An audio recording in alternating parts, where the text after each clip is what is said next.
Hello friends, smart tricks in P S സിയിലേക്ക് എല്ലാവർക്കും സ്വാഗതം. ഇന്ന് 6ാം ക്ലാസ്സിലെ 9ാമത്തെ ചാപ്റ്ററായ ഭരണഘടനയ്ക്കൊരു മുഖവുര എന്ന പാഠഭാഗമാണ് നമ്മൾ പഠിക്കാൻ പോകുന്നത്. അതായത് എങ്ങനെയാണ് ഇന്ത്യൻ ഭരണഘടന ഇന്നത്തെ രൂപത്തിലേക്ക് എത്തിയത് എന്നതിൻ്റെ ചരിത്രമാണ് ഈ ഒരു ചാപ്റ്ററിൽ പറയുന്നത്. വളരെ ലളിതമായ ഒരു ചാപ്റ്ററാണ്. കുറച്ച് കാര്യങ്ങൾ മാത്രമേ പഠിക്കാനുള്ളൂ. ഓക്കെ, അപ്പോൾ നമുക്ക് ക്ലാസ്സിലേക്ക് പോകാം.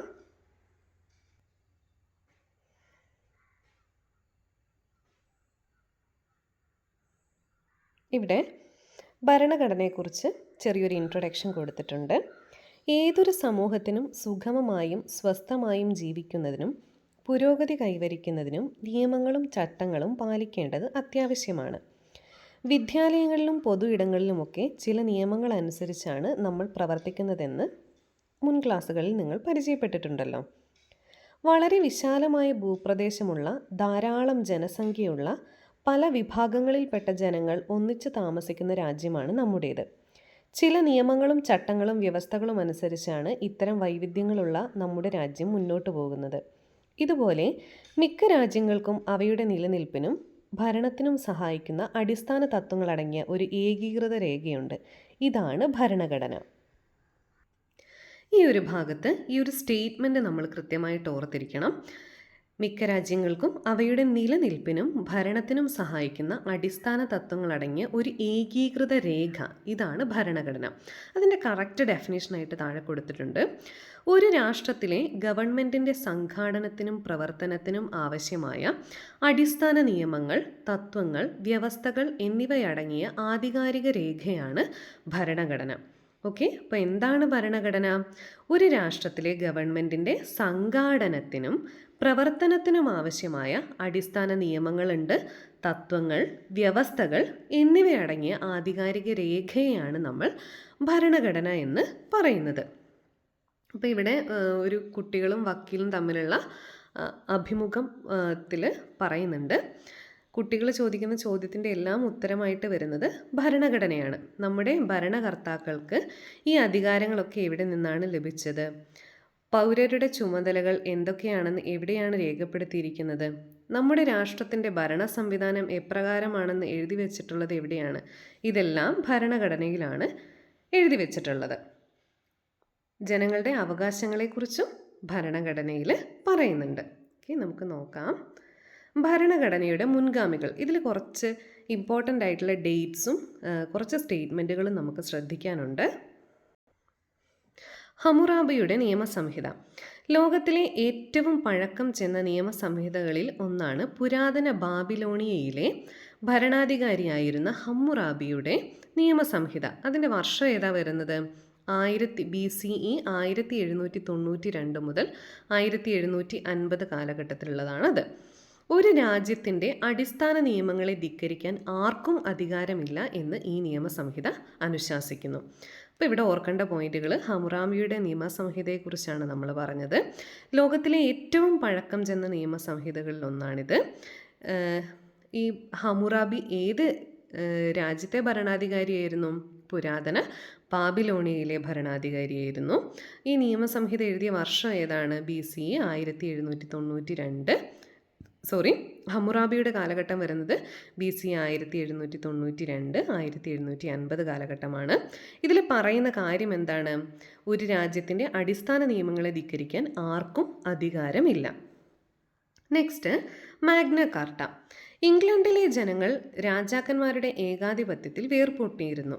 ഇതിനെതിരെ CE 1215 ജോൺ രാജാവിനെ തടഞ്ഞു വെച്ച് ജനങ്ങൾ ഒപ്പുവെച്ച പ്രമാണമാണ് മാഗ്ന കാർട്ട. രാജാവും ഭരണകൂടവും നിയമത്തിന് അതീതരല്ല എന്നാണ് ഇത് വ്യക്തമാക്കുന്നത്. മനുഷ്യാവകാശങ്ങളുടെ ചരിത്രത്തിലെ നാഴികക്കല്ലായി മാഗ്ന കാർട്ടയെ കണക്കാക്കുന്നു. അപ്പോൾ മാഗ്ന കാർട്ട ഏത് രാജ്യത്തിലെ ജനങ്ങൾ തയ്യാറാക്കിയതാണ്? ഇംഗ്ലണ്ടിലെ. ഏതാണ് വർഷം? CE 1215. ഏത് രാജാവിനെ തടഞ്ഞു വെച്ചാണ് ജനങ്ങൾ ഈ മാഗ്ന കാർട്ടയിൽ ഒപ്പുവെപ്പിച്ചത്? ജോൺ രാജാവിന്. ഇതിൽ പറയുന്ന മെയിൻ കാര്യം എന്താണ്? രാജാവും ഭരണകൂടവും നിയമത്തിന് അതീതരല്ല. പിന്നെ മനുഷ്യാവകാശങ്ങളുടെ ചരിത്രത്തിലെ നാഴികക്കല്ലായി കണക്കാക്കപ്പെടുന്നത് ഏതാണ്? Magna Carta. നെക്സ്റ്റ്, മഹത്തായ വിപ്ലവം. 17-ാം നൂറ്റാണ്ടിൽ ഇംഗ്ലണ്ടിൽ പാർലമെൻറ്റിൻ്റെ താൽപ്പര്യങ്ങൾക്ക് വിരുദ്ധമായി പ്രവർത്തിച്ച രാജാക്കന്മാരും പാർലമെൻറ്റും തമ്മിൽ നിരവധി സംഘർഷങ്ങൾ ഉണ്ടായി. അതിൽ പ്രധാനപ്പെട്ടതാണ് CE 1688 മഹത്തായ വിപ്ലവം. രാജാവിൻ്റെ സ്വേച്ഛാധിപത്യം അവസാനിപ്പിക്കുവാനും പാർലമെൻറ്റിൻ്റെ അധികാരം വർദ്ധിപ്പിക്കുവാനും ഈ വിപ്ലവത്തിലൂടെ കഴിഞ്ഞു. രാജാധികാരം പാർലമെൻറ്റിൻ്റെ നിയന്ത്രണങ്ങൾക്ക് വിധേയമാക്കുകയും ചെയ്തു. ഇംഗ്ലണ്ടിൽ പാർലമെൻറ്റിന് അധികാരം നൽകുന്ന ഭരണഘടനാ രൂപീകരണത്തിന് ഇത് വഴിയൊരുക്കി. ഓക്കെ, 17-ാം നൂറ്റാണ്ടിലാണ് മഹത്തായ വിപ്ലവം നടക്കുന്നത്. ഇയർ ഏതാണ്? 1688. രാജാവിൻ്റെ സ്വേച്ഛാധിപത്യം അവസാനിപ്പിക്കാനും പാർലമെൻറ്റിൻ്റെ അധികാരം വർദ്ധിപ്പിക്കാനുമാണ് ഈ വിപ്ലവത്തിലൂടെ കഴിഞ്ഞത്. നെക്സ്റ്റ്, അമേരിക്കൻ സ്വാതന്ത്ര്യ പ്രഖ്യാപനം. ബ്രിട്ടൻ്റെ അധീനതയിലായിരുന്ന 13 വടക്കേ അമേരിക്കൻ കോളനികൾ ബ്രിട്ടൻ്റെ തെറ്റായ നയങ്ങൾക്കെതിരെ പോരാട്ടം നടത്തി. തുടർന്ന് CE 1776 ഈ കോളനികൾ നടത്തിയ പ്രഖ്യാപനമാണ് അമേരിക്കൻ സ്വാതന്ത്ര്യ പ്രഖ്യാപനം. ഗവൺമെൻറ്റിനെ നീക്കം ചെയ്യാൻ ജനങ്ങൾക്ക് അധികാരമുണ്ട് എന്ന് ബോധ്യപ്പെടുത്താൻ ഈ പ്രഖ്യാപനത്തിലൂടെ കഴിഞ്ഞു. ലോകത്തിലെ ആദ്യത്തെ എഴുതപ്പെട്ട ഭരണഘടനയായ അമേരിക്കൻ ഭരണഘടനയുടെ രൂപീകരണത്തിനും ഇത് കാരണമായി. ഓക്കെ, അപ്പോൾ അമേരിക്കൻ സ്വാതന്ത്ര്യ പ്രഖ്യാപനത്തിനെ കുറിച്ച് എന്തൊക്കെയാണ് നമുക്ക് പഠിക്കാനുള്ളത്? എത്ര വടക്കേ അമേരിക്കൻ കോളനികളായിരുന്നു ബ്രിട്ടൻ്റെ അധീനതയിൽ ഉണ്ടായിരുന്നത്? 13. അമേരിക്കൻ സ്വാതന്ത്ര്യ പ്രഖ്യാപനം നടത്തിയ വർഷം ഏതാണ്? CE 1776. ലോകത്തിലെ ആദ്യത്തെ എഴുതപ്പെട്ട ഭരണഘടന ഏതാണ്? അമേരിക്കൻ ഭരണഘടന. അടുത്തത് ഫ്രഞ്ച് വിപ്ലവം. സ്വാതന്ത്ര്യം, സമത്വം, സാഹോദര്യം എന്നീ മുദ്രാവാക്യങ്ങൾ ഉയർത്തി ഫ്രഞ്ച് ജനത 1789 നടത്തിയ വിപ്ലവമാണിത്. രാജാധികാരത്തിനെതിരെ ജനങ്ങളുടെ പരമാധികാരം എന്ന ആശയം അംഗീകരിക്കപ്പെട്ടത് ഈ വിപ്ലവത്തിലൂടെയാണ്. ഇതോടെ ഫ്രാൻസിൽ ഒരു ഭരണഘടന രൂപപ്പെടുകയും രാജാവിൻ്റെ അധികാരങ്ങൾ ഭരണഘടനയ്ക്ക് വിധേയമാക്കപ്പെടുകയും ചെയ്തു. മുകളിൽ പരാമർശിച്ചിട്ടുള്ള ചരിത്ര സംഭവങ്ങളിൽ നിന്ന് ജനങ്ങളുടെ ക്ഷേമത്തിനും പുരോഗതിക്കും ഒരു ഏകീകൃത നിയമാവലി ആവശ്യമാണെന്ന് ബോധ്യപ്പെട്ടില്ലേ? അടിച്ചമർത്തലിനും ചൂഷണത്തിനുമെതിരെ ജനങ്ങൾ നടത്തിയ ഇടപെടലുകളാണ് ഭരണഘടനകളുടെ രൂപീകരണത്തിനിടയായത്. ഇപ്പോൾ ഫ്രഞ്ച് വിപ്ലവത്തിൻ്റെ മുദ്രാവാക്യം എന്തായിരുന്നു? സ്വാതന്ത്ര്യം, സമത്വം, സാഹോദര്യം. ഫ്രഞ്ച് വിപ്ലവത്തിൻ്റെ വർഷം ഏതാണ്? 1789. രാജാധികാരത്തിനെതിരെ ജനങ്ങളുടെ പരമാധികാരം എന്ന ആശയം അംഗീകരിക്കപ്പെട്ടത് ഈ ഫ്രഞ്ച് വിപ്ലവത്തിലൂടെയാണ്. ഓക്കെ, നെക്സ്റ്റ്, ഭരണഘടനകളെ അവയുടെ സ്വഭാവം അത് മാറ്റം വരുത്തുന്നതിനുള്ള പ്രക്രിയ, രൂപം കൊണ്ട രീതി, ഇതിൻ്റെ അടിസ്ഥാനത്തിൽ 3 ക്ലാസിഫൈ ചെയ്തിട്ടുണ്ട്. അതിൽ തന്നെ സ്വഭാവം 2 തരത്തിൽ വരുന്നുണ്ട്, മാറ്റം വരുത്തുന്നതിനുള്ള പ്രക്രിയ 2 തരത്തിൽ വരുന്നുണ്ട്, രൂപം കൊണ്ട രീതിയും 2 തരത്തിൽ വരുന്നുണ്ട്. അതെന്താണെന്ന് വിശദമായിട്ട് നമ്മൾ പറയുന്നുണ്ട്. അപ്പം നമുക്കൊന്ന് നോക്കാം. സ്വഭാവം ലിഖിതമാവാം, അലിഖിതമാവാം. മാറ്റം വരുത്തുന്നതിനുള്ള പ്രക്രിയ ദൃഢമായതാവാം, അയവുള്ളതാവാം. രൂപം കൊണ്ട രീതി നടപ്പിലാക്കിയതാവാം, പരിണമിച്ചതാവാം. ഓക്കെ, അപ്പോൾ ഈ 6 കാര്യങ്ങൾ എന്താണെന്നുള്ളത് വിശദമായിട്ടൊന്ന് നോക്കിയാൽ, ഇപ്പം ലിഖിതവും അലിഖിതവും തമ്മിലുള്ള വ്യത്യാസം എന്താണെന്ന് നോക്കാം. ലിഖിതം എന്ന് പറഞ്ഞാൽ ഒരു രാജ്യത്തിൻ്റെ അടിസ്ഥാന തത്വങ്ങളും നിയമങ്ങളും വ്യവസ്ഥാപിതമായ രീതിയിൽ എഴുതി തയ്യാറാക്കി പുസ്തക രൂപത്തിൽ ക്രോഡീകരിച്ചിരിക്കുന്നതാണ് ലിഖിത ഭരണഘടന. അതായത് ലിഖിത ഭരണഘടനയുള്ള രാജ്യങ്ങളിലെ ഭരണഘടന എന്ന് പറയുന്നത് ഒരു പുസ്തക രൂപത്തിൽ എഴുതി തയ്യാറാക്കിയിട്ടുണ്ടാവും. അതാണ് ഏറ്റവും സിംപ്ലി പറയുവാണെങ്കിൽ. അപ്പം അതിന് ഉദാഹരണമാണ് ഇന്ത്യൻ ഭരണഘടന, അമേരിക്കൻ ഐക്യനാടുകളിലെ ഭരണഘടന. ഇനി അലിഖിത ഭരണഘടന എന്ന് പറഞ്ഞാൽ എന്താണ്? ഒരു രാജ്യത്തിൻ്റെ അടിസ്ഥാന തത്വങ്ങളും നിയമങ്ങളും വ്യവസ്ഥാപിതമായി എഴുതപ്പെടാത്തതും പുസ്തക രൂപത്തിൽ ക്രോഡീകരിക്കപ്പെടാത്തതുമാണ് അലിഖിത ഭരണഘടന. ഉദാഹരണം യുണൈറ്റഡ് കിങ്ഡം, ന്യൂസിലൻഡ്. അതായത് അലിഖിത ഭരണഘടന എഴുതിയിട്ടില്ല, പുസ്തക രൂപത്തിലാക്കിയിട്ടില്ല. ലിഖിത ഭരണം എഴുതി പുസ്തക രൂപത്തിൽ തയ്യാറാക്കിയിട്ടുണ്ട്. അതാണ് വ്യത്യാസം. ഇനി ആ രാജ്യങ്ങൾ ഏതാണെന്ന് കൃത്യമായിട്ട് നിങ്ങൾ ഓർത്തിരിക്കുക. ലിഖിതത്തിൽ വരുന്നത് ഇന്ത്യൻ, പിന്നെ USA. ഇനി അലിഖിതത്തിൽ വരുന്നത് UK, ന്യൂസിലൻഡ്. ഇനി ദൃഢമായതും അയവുള്ളതും എന്താണെന്ന് നോക്കാം. ദൃഢമായത് എന്ന് പറഞ്ഞാൽ മാറ്റം വരുത്തുന്നത്, അതായത് ഭേദഗതി വരുത്തുന്നത് കർക്കശമായ നടപടിക്രമങ്ങൾ ആവശ്യമുള്ള ഭരണഘടനയാണ്. അത് ഉദാഹരണമാണ് അമേരിക്കൻ ഐക്യനാടുകളുടെയും ഓസ്ട്രേലിയയുടെയും ഭരണഘടന. ഇനി അയവുള്ളതിൽ വരുന്നതോ എളുപ്പത്തിൽ മാറ്റം വരുത്താൻ, എളുപ്പത്തിൽ ഭേദഗതി ചെയ്യാൻ കഴിയുന്ന ഭരണഘടനയാണ്. ഉദാഹരണം യുണൈറ്റഡ് കിങ്ഡം, ന്യൂസിലൻഡ്. നെക്സ്റ്റ് നടപ്പാക്കിയതും പരിണമിച്ചതും. ഭരണഘടന നടപ്പാക്കിയതാണോ അതോ പരിണമിച്ചതാണോ എന്നുള്ളത് എന്താണെന്ന് നോക്കാം. നടപ്പിലാക്കിയതെന്ന് പറഞ്ഞു കഴിഞ്ഞാൽ ഭരണഘടനാ നിർമ്മാണ സഭയുടെയോ കൗൺസിലിൻ്റെയോ രൂപീകരണ ശേഷം എഴുതി തയ്യാറാക്കി പ്രാബല്യത്തിൽ വരുത്തിയ ഭരണഘടനയാണ്. അതിന് ഉദാഹരണമാണ് അമേരിക്കൻ ഐക്യനാടുകളുടെയും ഇന്ത്യയുടെയും ഭരണഘടന.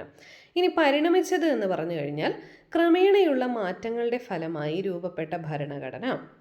കരാറുകൾ, വിധിന്യായങ്ങൾ, നിയമങ്ങൾ, സമ്പ്രദായങ്ങൾ എന്നീ രൂപത്തിലുള്ള വ്യവസ്ഥകളും വഴക്കങ്ങളും ഇതിൽ ഉൾപ്പെടുന്നു. ഉദാഹരണം ഏതാണ്? United kingdom, Canada. ഓക്കെ, അപ്പം ഒന്നും കൂടെ: ലിഖിതം, അലിഖിതം, ദൃഢമായത്, അയവുള്ളത്, നടപ്പിലാക്കിയത്, പരിണമിച്ചത്. നെക്സ്റ്റ്, ഭരണഘടനയുടെ ആവശ്യ ഗുണങ്ങളിൽ 5 കാര്യങ്ങൾ പറയുന്നുണ്ട്. സമഗ്രത, സമുക്ഷിപ്തത, വ്യക്തത, ചലനാത്മകത, അനുയോജ്യത. അപ്പം സമഗ്രത എന്താണെന്ന് നോക്കാം. ഗവൺമെൻറ്റിൻ്റെ അധികാരങ്ങൾ, പൗരന്മാരുടെ അവകാശങ്ങൾ, കടമകൾ എന്നിവ സമഗ്രമായി പ്രതിപാദിച്ചിരിക്കണം. അതായത് ആ ഭരണഘടനയിൽ ഗവൺമെൻറ്റിൻ്റെ അധികാരങ്ങൾ, പൗരരുടെ അവകാശങ്ങൾ, കടമകൾ എന്നിവ സമഗ്രമായി പ്രതിപാദിച്ചിരിക്കണം. നെക്സ്റ്റ്, സംക്ഷിപ്തത എന്ന് പറഞ്ഞു കഴിഞ്ഞാൽ ആവശ്യ വ്യവസ്ഥകൾ ഉൾക്കൊള്ളുന്നതും കൃത്യവുമായിരിക്കണം. വ്യക്തത എന്ന് പറഞ്ഞു കഴിഞ്ഞാൽ ഭരണഘടനയിലെ വ്യവസ്ഥകൾ വ്യക്തമായി പ്രതിപാദിച്ചിരിക്കണം. ചലനാത്മകത, മാറുന്ന സാഹചര്യങ്ങൾക്കനുസരിച്ച് കാലോചിതമായ മാറ്റം വരുത്താൻ കഴിയണം. അനുയോജ്യത എന്ന് പറഞ്ഞു കഴിഞ്ഞാൽ ജനങ്ങളുടെ ആവശ്യങ്ങളും അഭിലാഷങ്ങളും നിറവേറ്റുന്നതിന് അനുയോജ്യമായിരിക്കണം. ഇതാണ് ഭരണഘടനയുടെ ആവശ്യ ഗുണങ്ങളായിട്ട് വരുന്നത്. ഇനി ഭരണഘടനാ വ്യവസ്ഥ നമുക്കൊന്ന് നോക്കാം. ഇവിടെ ചെറിയൊരു നോട്ട് പോലെ പറയുന്നുണ്ട്. ഭരണാധികാരികളും നിയമങ്ങൾ അനുസരിക്കാൻ ബാധ്യസ്ഥരാണെന്ന് തിരിച്ചറിഞ്ഞില്ലേ? വ്യക്തികൾക്ക് മേൽ നിയമങ്ങളുടെ നിയന്ത്രണമുള്ളതുപോലെ അധികാരികൾക്ക് മേലും ചില നിയന്ത്രണങ്ങൾ നിലവിലുണ്ട്. പരിധിയില്ലാത്ത അധികാരങ്ങൾ ഭരണാധികാരികൾക്ക് നൽകിയാൽ അത് ജനങ്ങളുടെ സ്വാതന്ത്ര്യത്തെ ഹനിക്കുകയും സ്വേച്ഛാധിപത്യത്തിന് കാരണമാവുകയും ചെയ്യും. ഇതിനെതിരെയാണ് ഭരണഘടനാ വ്യവസ്ഥ നിലകൊള്ളുന്നത്. ഗവൺമെൻറ്റിൻ്റെ അധികാരങ്ങളെ ഭരണഘടനാപരമായി പരിമിതപ്പെടുത്തുന്ന രാഷ്ട്രീയ ക്രമമാണ് ഭരണഘടനാ വ്യവസ്ഥ. അപ്പോൾ എന്താണ് ഭരണഘടനാ വ്യവസ്ഥ? ഗവൺമെൻറ്റിൻ്റെ അധികാരങ്ങളെ ഭരണഘടനാപരമായി പരിമിതപ്പെടുത്തുന്ന രാഷ്ട്രീയ ക്രമമാണ് ഭരണഘടനാ വ്യവസ്ഥ. അപ്പോൾ അതിൽ ഉൾപ്പെടുന്ന കാര്യങ്ങൾ: ഭരണാധികാരികളെ നിയന്ത്രിക്കുക, നിയമവാഴ്ച ഉറപ്പുവരുത്തുക, ജനങ്ങളുടെ അവകാശങ്ങൾ നിർവചിക്കുക എന്നിവയും ഭരണഘടനാ വ്യവസ്ഥയിൽ ഉൾപ്പെടുന്നതാണ്. ഇവിടെ സൈഡിൽ ചെറിയൊരു നോട്ടായിട്ട് പറയുന്ന ഒരു കാര്യമുണ്ട്. അത് ചിലപ്പോൾ ഒരു സ്റ്റേറ്റ്മെൻറ്റ് ക്വസ്റ്റൻ ആയിട്ട് വരാൻ ചാൻസ് ഉണ്ട്.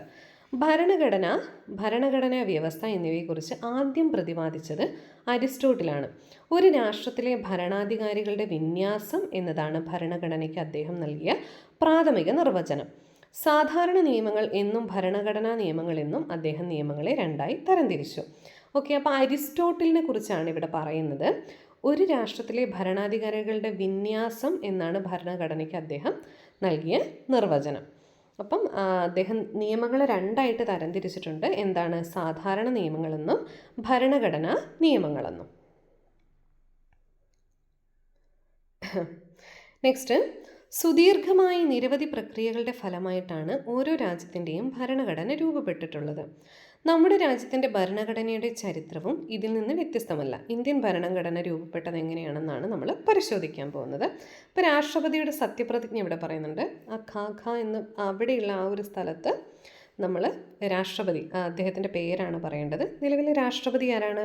നിങ്ങൾ കമൻറ്റ് സെക്ഷനിൽ പറയണേ.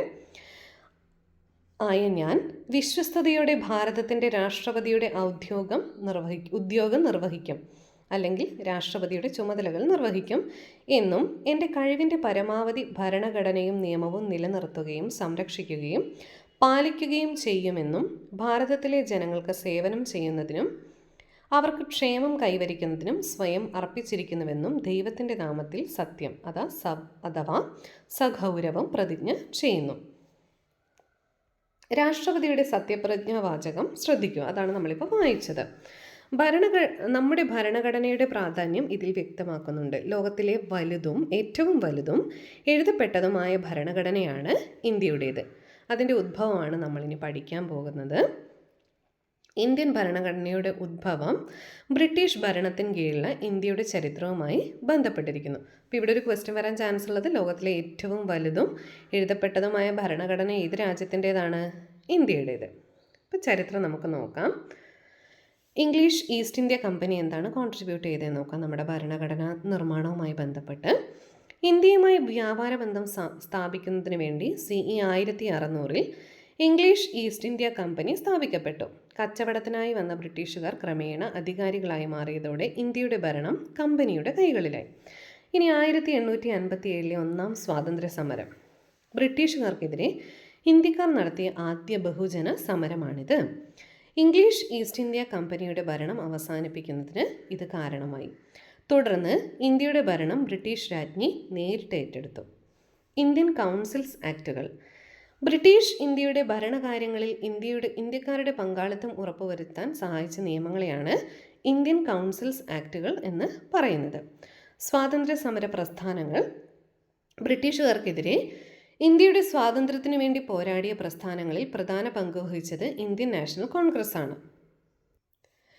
ഇന്ത്യക്ക് ഒരു ഭരണഘടന തയ്യാറാക്കുന്നതിനായി സ്വതന്ത്ര ഭരണഘടനാ നിർമ്മാണ സഭ വേണമെന്ന ആവശ്യം ഔദ്യോഗികമായി മുന്നോട്ട് വച്ചതും ഈ പ്രസ്ഥാനമാണ്. ഏത് പ്രസ്ഥാനമാണ്?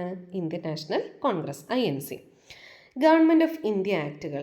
ഇന്ത്യക്കാരുടെ ഭരണ പങ്കാളിത്തം ക്രമേണ വർദ്ധിപ്പിക്കുന്നതിനും ഇന്ത്യയിൽ മെച്ചപ്പെട്ട ഭരണം ഉറപ്പുവരുത്തുന്നതിനും വേണ്ടി ബ്രിട്ടീഷുകാർ നടപ്പിലാക്കിയ നിയമങ്ങളാണ് ഗവൺമെൻറ് ഓഫ് ഇന്ത്യ ആക്റ്റുകൾ.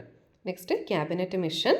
ഇന്ത്യക്ക് പൂർണ്ണമായ സ്വയംഭരണ സംവിധാനം നൽകുന്നതിന് വേണ്ടി ബ്രിട്ടീഷ് ഗവൺമെൻറ് ക്യാബിനറ്റ് മിഷനെ ഇന്ത്യയിലേക്ക് അയച്ചു. അതനുസരിച്ച് ഇന്ത്യക്കായി ഒരു ഭരണഘടന തയ്യാറാക്കുന്നതിന് വേണ്ടി 1946 ഭരണഘടനാ നിർമ്മാണ സഭ നിലവിൽ വന്നു. നമുക്കിവിടെ ക്യാബിനറ്റ് മിഷനെ കുറിച്ച് ചെറിയൊരു നോട്ട് കൊടുത്തിട്ടുണ്ട്. ഇന്ത്യക്ക് പരമാധികാരം കൈമാറുന്നത് സംബന്ധിച്ച് ഇന്ത്യൻ നേതാക്കളുമായി ചർച്ച നടത്തുന്നതിനായി ബ്രിട്ടീഷ് സർക്കാർ നിയോഗിച്ച 3-അംഗ സമിതിയാണ് ക്യാബിനറ്റ് മിഷൻ. ഇന്ത്യയിലെ പ്രധാന രാഷ്ട്രീയ കക്ഷികളുടെ നേതാക്കളുമായി അവർ ചർച്ച നടത്തി. ഇന്ത്യക്ക് ഭരണഘടന തയ്യാറാക്കുന്നതിന് വേണ്ടി ഭരണഘടനാ നിർമ്മാണ സഭ രൂപീകരിക്കണമെന്ന ആവശ്യം ക്യാബിനറ്റ് മിഷൻ അംഗീകരിച്ചു. ഇന്ത്യയുടെ ഭാവി രാഷ്ട്രീയ സംവിധാനത്തെക്കുറിച്ചുള്ളതായിരുന്നു പ്രസ്തുത മിഷൻ. ഡോക്ടർ രാജേന്ദ്ര പ്രസാദ് ആയിരുന്നു ഭരണഘടനാ നിർമ്മാണ സഭയുടെ അധ്യക്ഷൻ. ഡോക്ടർ BR അംബേദ്കർ ചെയർമാനായുള്ള ഡ്രാഫ്റ്റിംഗ് കമ്മിറ്റിയാണ് ഭരണഘടനയുടെ കരട് രൂപം എഴുതി തയ്യാറാക്കിയത്. ഭരണഘടനാ നിർമ്മാണ സഭ 1949 നവംബർ 26 ഭരണഘടനയ്ക്ക് അംഗീകാരം നൽകി. അതിനാൽ നവംബർ 26 ഭരണഘടനാ ദിനമായി നാം ആചരിക്കുന്നു. ഭരണഘടന ഔദ്യോഗികമായി നിലവിൽ വന്നത് 1950 ജനുവരി 26 അന്നു മുതൽ ഇന്ത്യ ഒരു പരമാധികാര ജനാധിപത്യ റിപ്പബ്ലിക്കായി അറിയപ്പെടുന്നു. ഇവിടെ 2 ഡേറ്റ് പറയുന്നുണ്ട്, നവംബർ 26 ജനുവരി 26 അല്ലേ. 1949 നവംബർ 26 ഉണ്ട്, 1950 ജനുവരി 26 ഉണ്ട്. അപ്പം രണ്ടും ഭരണഘടന അംഗീകരിച്ച ഡേറ്റുകൾ തന്നെയാണ്. പക്ഷെ എന്താണ് വ്യത്യാസം? 1949 നവംബർ 26 ഭരണഘടനാ നിർമ്മാണ സഭ ഭരണഘടനയ്ക്ക് അംഗീകാരം നൽകി. അതുകൊണ്ട് എന്ത് പറയുന്നു? അതിനെ ഭരണഘടനാ ദിനമായിട്ട് പറയുന്നു. ഇനി 1950 ജനുവരി 26 ഭരണഘടനയ്ക്ക് ആരാണ് അംഗീകാരം നൽകിയത്? ഔദ്യോഗികമായി ഇന്ത്യയിൽ ഔദ്യോഗികമായി ഭരണഘടന നിലവിൽ വന്നത് 1950 ജനുവരി 26 അതുകൊണ്ടാണ് അത് നമ്മൾ റിപ്പബ്ലിക് ഡേ ആയിട്ട് ആചരിക്കുന്നത് അല്ലേ. അന്ന് മുതലാണ് ഇന്ത്യ ഒരു പരമാധികാര ജനാധിപത്യ റിപ്പബ്ലിക്കായിട്ട് അറിയപ്പെടാൻ തുടങ്ങിയത്. ഇനി ഭരണഘടനാ നിർമ്മാണ സഭയുടെ അധ്യക്ഷൻ ആരായിരുന്നു? ഡോക്ടർ രാജേന്ദ്ര പ്രസാദ്. ഡ്രാഫ്റ്റിംഗ് കമ്മിറ്റിയുടെ അധ്യക്ഷൻ ആരായിരുന്നു? Doctor BR Ambedkar. അദ്ദേഹമാണ് കരട് രൂപം എഴുതി തയ്യാറാക്കാൻ വേണ്ടിയിട്ട് മുൻകൈയെടുത്തയാൾ, ഡോക്ടർ BR അംബേദ്കർ.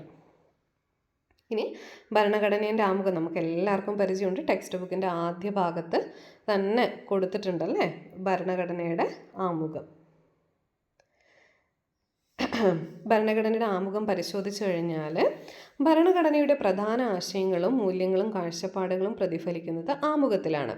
സ്വാതന്ത്ര്യ സമര കാലഘട്ടത്തിൽ ഇന്ത്യക്കാർ ആഗ്രഹിക്കുകയും സ്വപ്നം കാണുകയും ചെയ്ത ആശയങ്ങളുടെ പൂർത്തീകരണത്തിനുള്ള മാർഗരേഖയാണ് നമ്മുടെ ഭരണഘടന.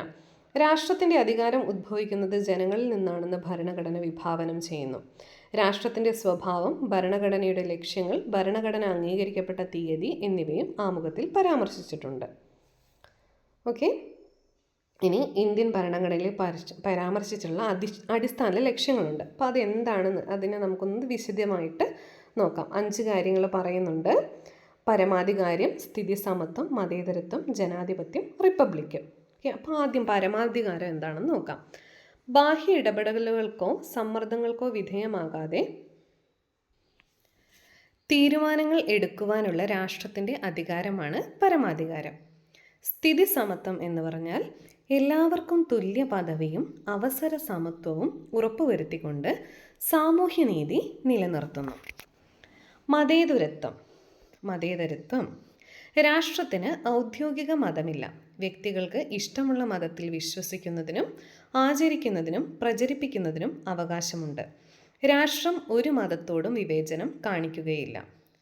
ജനാധിപത്യം എന്ന് പറഞ്ഞു കഴിഞ്ഞാൽ ജനങ്ങളാൽ തിരഞ്ഞെടുക്കപ്പെട്ട പ്രതിനിധികൾ ഭരണം നിർവഹിക്കുന്നു. ഇതിലൂടെ ജനങ്ങൾ പരമാധികാരികളാകുന്നു.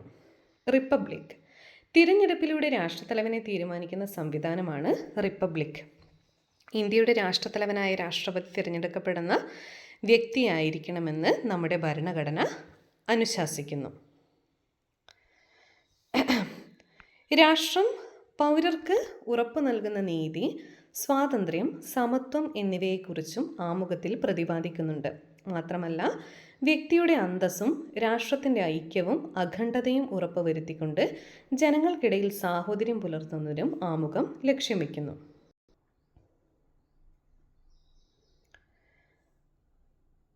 മനുഷ്യ സമൂഹത്തിൻ്റെ വികാസ ചരിത്രം പരിശോധിച്ചാൽ ഭരണഘടനകൾ ആധുനിക കാലഘട്ടത്തിൻ്റെ ഉൽപ്പന്നമായാണ് കണക്കാക്കപ്പെടുന്നത്. ആധുനിക രാഷ്ട്രങ്ങളുടെ നിലനിൽപ്പിനും സുഗമമായ നടത്തിപ്പിനും പുരോഗതിക്കും സുശക്തമായ ഭരണഘടന അനിവാര്യമാണ്. രാഷ്ട്ര നിർമ്മാണത്തിന് സഹായകമായ അടിസ്ഥാന നിയമവ്യവസ്ഥ പ്രദാനം ചെയ്യുകയാണ് ഭരണഘടനയുടെ നർമ്മം. ഭരണഘടന കൃത്യമായി പാലിക്കപ്പെടുമ്പോഴാണ് രാഷ്ട്രത്തിൻ്റെ സ്വപ്നങ്ങളും പ്രതീക്ഷകളും സാക്ഷാത്കരിക്കപ്പെടുന്നത്. ഭരണഘടനയെപ്പോലെ തന്നെ പ്രധാനപ്പെട്ടതാണ് ഭരണഘടനയുടെ ആമുഖവും. ഭരണഘടനയുടെ ലക്ഷ്യപ്രസ്താവന നടത്തുന്നവയാണ് ആമുഖങ്ങൾ. ഇന്ത്യൻ ജനതയുടെ ദൃഢനിശ്ചയം നമ്മുടെ ഭരണഘടനയുടെ ആത്മസത്തയായ ആമുഖത്തിൽ നിറഞ്ഞു നിൽക്കുന്നു. രൂപപ്പെട്ട നിരവധി സംവത്സരങ്ങൾ കഴിഞ്ഞിട്ടും അതേ കരുത്തോടെ ഇന്ന് നിലനിൽക്കാൻ നമ്മുടെ ഭരണഘടനയ്ക്ക് സാധിക്കുന്നുണ്ട്. ഇത് ഇന്ത്യൻ ഭരണഘടനയുടെ ഒരു പ്രധാന സവിശേഷതയായി വിലയിരുത്താം. അപ്പോൾ ഈ ഒരു ചാപ്റ്റർ വളരെ ചെറിയൊരു ചാപ്റ്റർ ആയിരുന്നു. ഇത് കഴിഞ്ഞിട്ടുണ്ട്. അപ്പോൾ എന്തൊക്കെയാണ് പഠിച്ചത് നമുക്ക് ഒന്നുകൂടി ഒന്ന് റിവൈസ് ചെയ്ത് നോക്കാം. 6ാം ക്ലാസ്സിലെ 9ാമത്തെ ചാപ്റ്ററായ ഭരണഘടനയ്ക്കൊരു മുഖവുര എന്ന ചാപ്റ്ററാണ് നമ്മളിപ്പോൾ കംപ്ലീറ്റ് ചെയ്തത്. അപ്പോൾ അതിൽ ആദ്യം തന്നെ ഭരണഘടനയുടെ ഡെഫിനിഷൻ നോക്കണം. ഒരു രാഷ്ട്രത്തിലെ ഗവൺമെൻറ്റിൻ്റെ സംഘാടനത്തിനും പ്രവർത്തനത്തിനും ആവശ്യമായ അടിസ്ഥാന നിയമങ്ങൾ, തത്വങ്ങൾ, വ്യവസ്ഥകൾ എന്നിവയടങ്ങിയ ആധികാരിക രേഖയാണ് ഭരണഘടന എന്ന് പറയുന്നുണ്ട്. നെക്സ്റ്റ് ഭരണഘടനയുടെ മുൻഗാമികളായിട്ട് കുറച്ച് കാര്യങ്ങൾ പറയുന്നുണ്ട്. ഹമ്മുറാബിയുടെ നിയമസംഹിത അത് പറയുന്നുണ്ട്. അതിനകത്തെ മെയിൻ പോയിൻ്റാണ് ഒരു രാജ്യത്തിൻ്റെ അടിസ്ഥാന നിയമങ്ങളെ ധിക്കരിക്കാൻ ആർക്കും അധികാരമില്ല. മാഗ്ന കാർട്ട ഇംഗ്ലണ്ടിലെ ജോൺ രാജാവിനെ തടഞ്ഞു വെച്ച് ജനങ്ങൾ 1215 CE ഒപ്പുവെപ്പിച്ച പ്രമാണമാണ്. ഇതിൽ പറയുന്നത് രാജാവും ഭരണകൂടവും നിയമത്തിന് അതീതരല്ല എന്നാണ്. മനുഷ്യാവകാശങ്ങളുടെ ചരിത്രത്തിലെ നാഴികക്കല്ലായിട്ട് മാഗ്ന കാർട്ടയെ നമ്മൾ കണക്കാക്കുന്നുണ്ട്. പിന്നെ 1688 മഹത്തായ വിപ്ലവം, ഇംഗ്ലണ്ടിലെ മഹത്തായ വിപ്ലവം.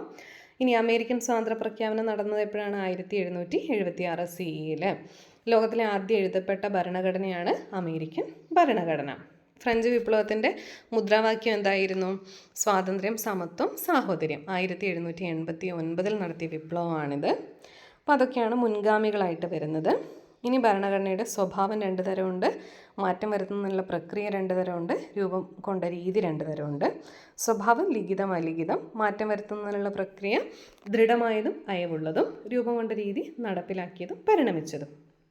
ആ വാക്കിലെ അർത്ഥം തന്നെയാണ്, മലയാളം അർത്ഥം തന്നെയാണ് അതിൻ്റെ ഡെഫിനേഷനായിട്ടും എന്താണ് ലിഖിതം, എന്താണ് അലിഖിതം എന്നൊക്കെ പറഞ്ഞ് വരുന്നത്.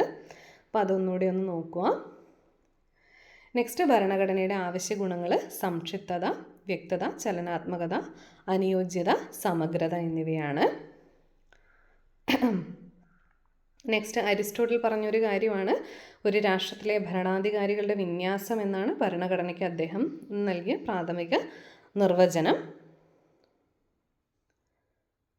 പിന്നെ ലോകത്തിലെ ഏറ്റവും വലുതും എഴുതപ്പെട്ടതുമായ ഭരണഘടന ഏത് രാജ്യത്തിൻ്റെതാണ്? ഇന്ത്യയുടേത്. പിന്നെ അതിൻ്റെ ഉത്ഭവം ചരിത്രവുമായി ബന്ധപ്പെട്ട കുറച്ച് കാര്യങ്ങൾ നമ്മൾ നോക്കി. ഭരണഘടനയുടെ അധ്യക്ഷൻ ഭരണഘടനാ നിർമ്മാണ സഭയുടെ അധ്യക്ഷൻ രാജേന്ദ്ര പ്രസാദ്, ഡ്രാഫ്റ്റിംഗ് കമ്മിറ്റിയുടെ ചെയർമാൻ ഡോക്ടർ BR അംബേദ്കർ. ഭരണഘടനയ്ക്ക് ഭരണഘടനാ നിർമ്മാണ സഭ അംഗീകാരം നൽകിയത് 1949 നവംബർ 26. ഔദ്യോഗികമായി ഭരണഘടന നിലവിൽ വന്നത് 1950 ജനുവരി 26. ഭരണഘടനാ ദിനമായി ആചരിക്കുന്നത് നവംബർ 26. ആ ഡേറ്റ് ഒക്കെ ഓർത്തിരിക്കണം. നെക്സ്റ്റ്, സ്വാതന്ത്ര്യ സമര കാലഘട്ടത്തിൽ ഇന്ത്യക്കാർ ആഗ്രഹിക്കുകയും സ്വപ്നം കാണുകയും ചെയ്ത ആശയങ്ങളുടെ പൂർത്തീകരണത്തിനുള്ള മാർഗരേഖയാണ് നമ്മുടെ ഭരണഘടന എന്നൊരു പോയിന്റ് പറഞ്ഞിട്ടുണ്ട്. ഭരണഘടനയുടെ അടിസ്ഥാന ലക്ഷ്യങ്ങളിൽ 5 കാര്യങ്ങൾ വരുന്നുണ്ട്. പരമാധികാരം, സ്ഥിതിസമത്വം, മതേതരത്വം, ജനാധിപത്യം, റിപ്പബ്ലിക്ക്. അപ്പം ഇത്രയും കാര്യങ്ങളാണ് നമ്മൾ ഈ ഒരു ചാപ്റ്ററിൽ നോക്കിയത്. അപ്പോൾ എല്ലാവർക്കും മനസ്സിലായി എന്ന് വിചാരിക്കുന്നു. ഓക്കെ, അപ്പോൾ നമ്മൾ ഇനി VFA exam, university LGS exam, degree level എക്സാമുകളും യൂണിവേഴ്സിറ്റി അസിസ്റ്റൻറ്റ് എക്സാമുകളൊക്കെ വരുന്നുണ്ട്. ഓക്കെ, അപ്പോൾ അതിന് വേണ്ടിയിട്ട് പുതിയ സ്കൂൾ ടെക്സ്റ്റുകൾ നന്നായി പഠിച്ചിട്ട് പ്രിപ്പയർ ചെയ്തിട്ട് പോവുക. എൻ്റെ ഭാഗത്തു നിന്നുള്ള മാക്സിമം എഫേർട്ട് ഞാൻ 8 ക്ലാസ്സുകൾ തരുന്നതായിരിക്കും. ഓക്കെ, നിങ്ങൾക്ക് ക്ലാസ് ഇഷ്ടപ്പെട്ടിട്ടുണ്ടെങ്കിൽ തീർച്ചയായിട്ടും ലൈക്ക് ചെയ്യണം, ഷെയർ ചെയ്യണം, ചാനൽ സബ്സ്ക്രൈബ് ചെയ്യുന്ന കാര്യം പരിഗണിക്കണം. ഓക്കെ, ചാനൽ വളർന്നുകൊണ്ടിരിക്കുന്നുണ്ട്, അതിനൊത്തിരി താങ്ക്സ് ഉണ്ട്. Okay, thank you.